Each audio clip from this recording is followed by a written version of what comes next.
Hi guys, ഞാൻ എന്റെ വല്യച്ഛന്റെ ബർത്ത്ഡേക്ക് പോവാൻ ഒരുങ്ങാണ് കേട്ടോ. കടയിലായോണ്ട് തന്നെ ഫ്രഷ് ആവാനൊന്നും പറ്റിയിട്ടില്ല. ഒരു ബ്ലൂ ലേഡിന്റെ സ്പ്രേ പൂശി ചുണ്ടൊന്ന് ചുവപ്പിച്ച് ഞാനോണ്ട് പോയിട്ടോ. ഞാനും ചേച്ചീന്റെ മോളും ചേച്ചീന്റെ മരുവനും കൂടിയാണ് പോണത്. പോണ വഴിയിൽ ഞങ്ങൾ കുറച്ച് മിഠായി വാങ്ങിട്ടോ. അങ്ങനെ ഞങ്ങൾ അവിടെ എത്താൻ പോകണം. അപ്പൊ അവിടെ എത്തിയിട്ടുള്ള കാഴ്ചകൾ നമുക്കൊന്ന് കണ്ടാലോ. ഹായ് ഗൈസ്, അങ്ങനെ ഞങ്ങൾ ചേച്ചീന്റെ അടുത്ത് എത്തിയിട്ടുണ്ട്. അപ്പൊ ചേച്ചിക്ക് സർപ്രൈസ് കൊടുക്കണ്ടേ? നമുക്കൊന്ന് ബെല്ലടിച്ച് നോക്കാം, ആരൊക്കെ ഇവിടെ ഉണ്ടെന്ന് അറിയല്ലോ.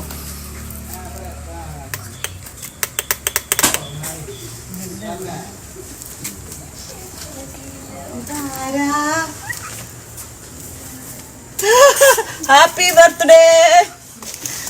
അങ്ങനെ ഞാൻ നേരെ അടുക്കളയ്ക്ക് പോയിട്ടോ. സഞ്ജു ഇപ്പൊ പറയണേ വീഡിയോ എടുക്കല്ലേ, ഞാൻ ഇപ്പൊ വന്നിട്ടുള്ളൂ, മീൻ നന്നാക്കാണെന്ന്. അത് കഴിഞ്ഞ് ഞങ്ങൾക്കൊരു മാങ്ങ ചെത്തി തന്നിട്ടോ. നല്ല മധുരമുള്ള മാങ്ങയെന്നു. ഒല്ല മുറ്റത്തുണ്ടായ മാങ്ങനെയാണ് കേട്ടോ ഇത്.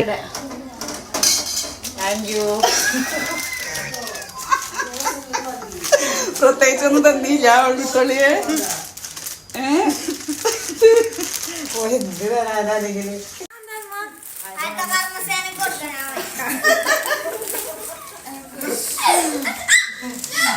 തീപ്പെട്ടിന്ന് കൊണ്ടുപോയ പട്ടുമാലും ചുരുട്ടും കൂട്ടി ഞങ്ങൾ ചായ കുടിച്ചിട്ടോ. അത് കഴിഞ്ഞ് ഞങ്ങൾ വിശേഷങ്ങൾ പറയാൻ ഒരുങ്ങിട്ടോ. ഫസ്റ്റ് ഞങ്ങൾ പറഞ്ഞത് ജാസ്മിന്റെ വിശേഷങ്ങളാണ് കേട്ടോ.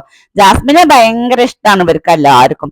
എനിക്കും നല്ല ഇഷ്ടമാണ്, നിങ്ങൾക്ക് എല്ലാവർക്കും ഇഷ്ടമാണെന്ന് അറിയാം. അപ്പൊ ജാസ്മിന്റെ റോസ് ചുരിദാറിനെ കുറിച്ച് പറയാണ്. അപ്പൊ നമ്മൾക്ക് എല്ലാവർക്കും ഉള്ള പരാതിയാണല്ലോ, ജാസ്മിന്റെ റോസ് കളർ ഡ്രസ്സ് മാത്രമേ ഉള്ളൂ എന്നുള്ളത്. അപ്പൊ അതിനെ കുറിച്ച് പറഞ്ഞ് ചിരിക്കുന്നുണ്ട് ഞങ്ങള്. അതൊക്കെ കഴിഞ്ഞ് വീണ്ടും ഞങ്ങൾ കേക്ക് മുറിക്കാൻ ഒരുങ്ങിട്ടോ. ഇതിന്റെ വല്യേച്ചിയാണ് കേട്ടോ. ചേച്ചീന്റെ ജീവിതത്തില് ആദ്യമായിട്ടാവും ഇങ്ങനെ ഒരു സർപ്രൈസ് ബർത്ത്ഡേ. എന്തായാലും ഞങ്ങൾക്ക് എല്ലാവർക്കും സന്തോഷമായി, ചേച്ചിക്കും സന്തോഷമായിട്ടുണ്ടാവും. കാരണം ജീവിതത്തിൽ കിട്ടുന്ന ചില സുന്ദര നിമിഷങ്ങളാണല്ലോ ഇതൊക്കെ. എല്ലാ ബർത്ത്ഡേയും ആഘോഷിക്കണം എന്നാണ് കേട്ടോ എന്റെ ആഗ്രഹം. ഞാൻ പറഞ്ഞു ചെയ്തു, എന്റെ ബർത്ത്ഡേയും വരുന്നുണ്ട് മെയ് 10-ാം തീയതി. അപ്പൊ ആരും മറക്കണ്ടേ, എല്ലാരും ഇങ്ങോട്ട് പോന്നോളീം. നമ്മളെ പ്രായത്തൊന്നും ഇതൊന്നും കഴിക്കാൻ കഴിഞ്ഞിട്ടില്ലല്ലോ. അപ്പൊ ഇന്നത്തെ കാലത്ത് നമുക്ക് കഴിക്കാനുള്ള ആപതും പ്രാപ്തി ഉണ്ടായപ്പോ കഴിക്കണ്ടേ. കേക്ക് മുറി കഴിഞ്ഞതിന് ശേഷം അടുത്ത പരിപാടി ഞങ്ങളെ ഗിഫ്റ്റ് കൊടുക്കലേന്ന് കേട്ടോ. ചേച്ചീന്റെ മക്കള് രണ്ടാളും ചുരിദാർ വാങ്ങിയിട്ടുണ്ട്, ചേച്ചീന്റെ മോന് കേക്കും വാങ്ങിയിട്ടുണ്ട്. നമ്മളായിട്ട് കുറയ്ക്കാൻ പറ്റൂലല്ലോ. ഞാനും വാങ്ങിയുന്ന ഒരു ചുരിദാറിന്റെ ടോപ്പ്.